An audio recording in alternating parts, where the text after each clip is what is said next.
Hello, and welcome to the COVID-19 Adjusted OwlNest Events Training presented by the OwlNest Student Engagement Consultants.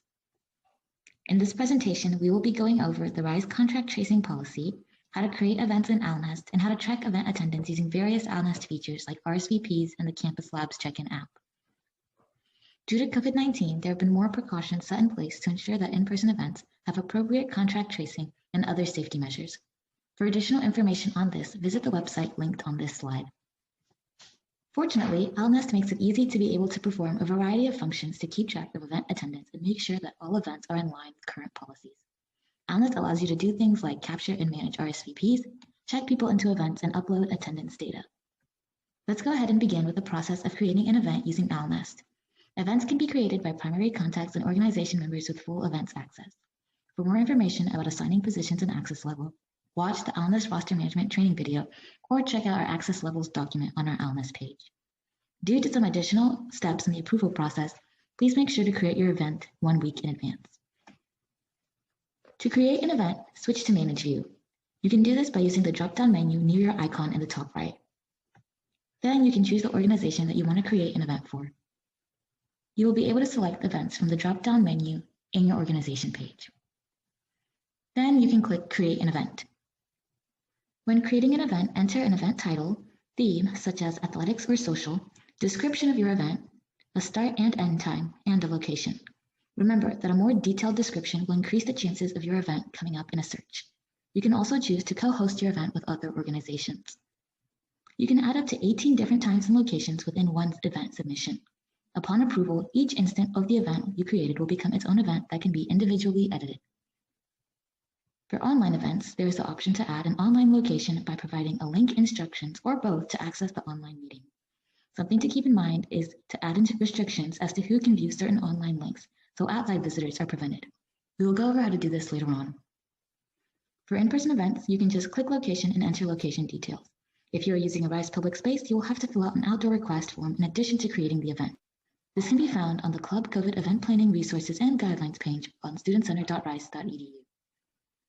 You will be able to select who you show the event to, whether it be public, authenticated users, members of hosting organizations, or invited users. You can select event categories and include perks such as free food, free items, or class credit. Include perks to attract people to your event.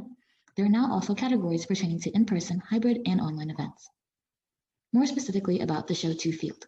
If you are hosting an event over Zoom, for example, you may want to select student and staff at OwlNest, meaning that only RISE community members who can log into OwlNest will be able to attend the event and see the Zoom meeting information. Next, we will talk about RSVP settings.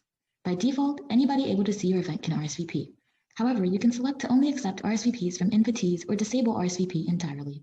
You can limit the number of spots that are available for your event and display that on your event posting if you want attendees to be able to see how many spots are remaining. Add questions to your RSVP settings to help you plan or organize your event. Questions may include allergies, dietary restrictions, or t-shirt sizes.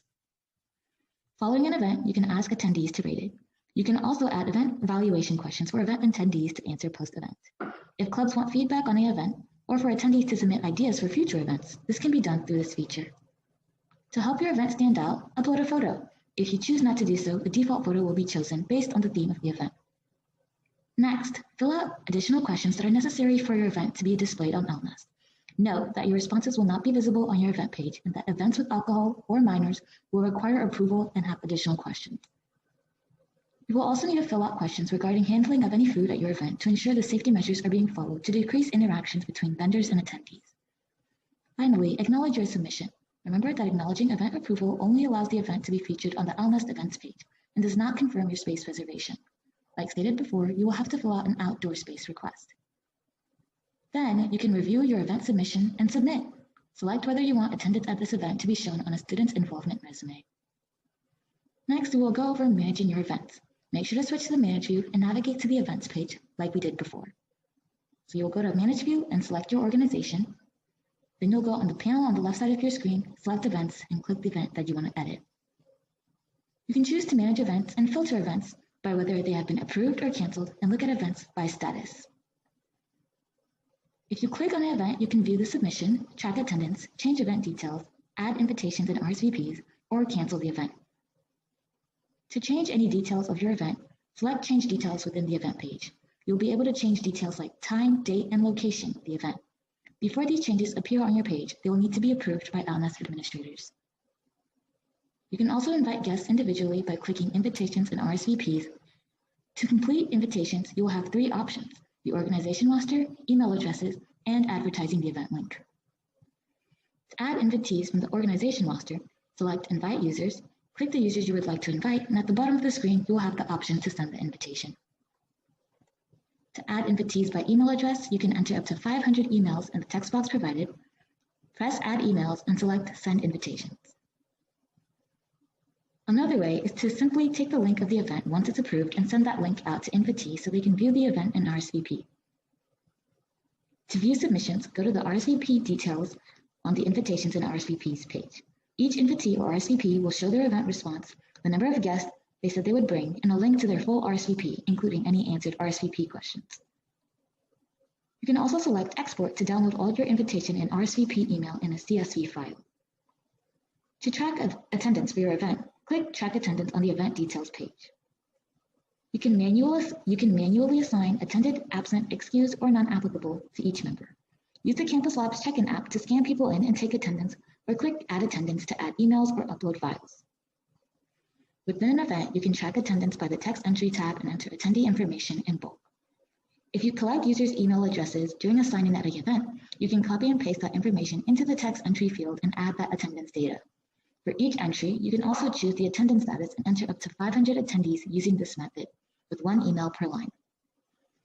If you like, you can upload emails through the File Upload tab, which allows you to enter a CSV or text file containing attendees' email addresses.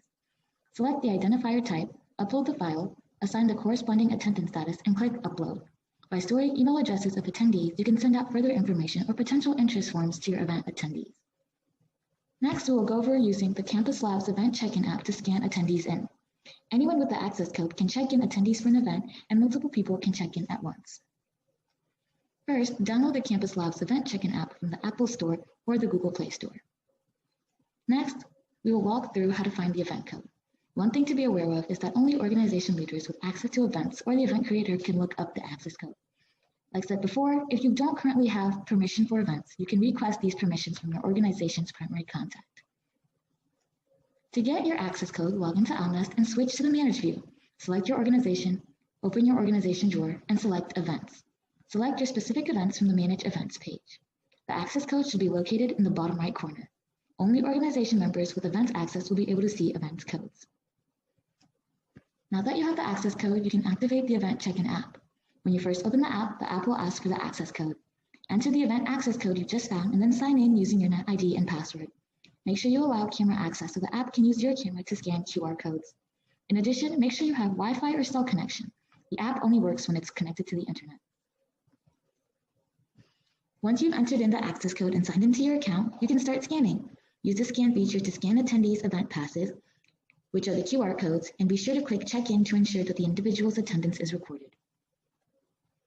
While scanning, you can also check an attendee's RSVP status by looking right below their name.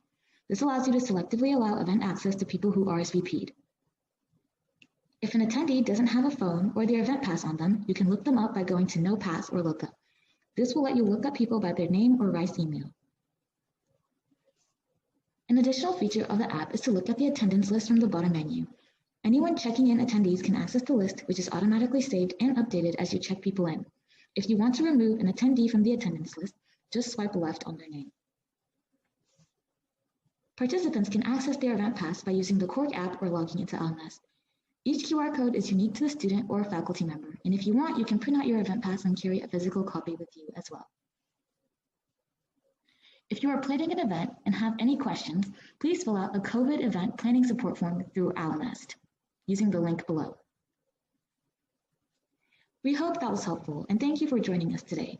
If you have any questions or want to request a consultation, please send us an email at owlnest@rice.edu and follow us on Instagram @riceowlnest. Thank you once again, and we hope to see you soon.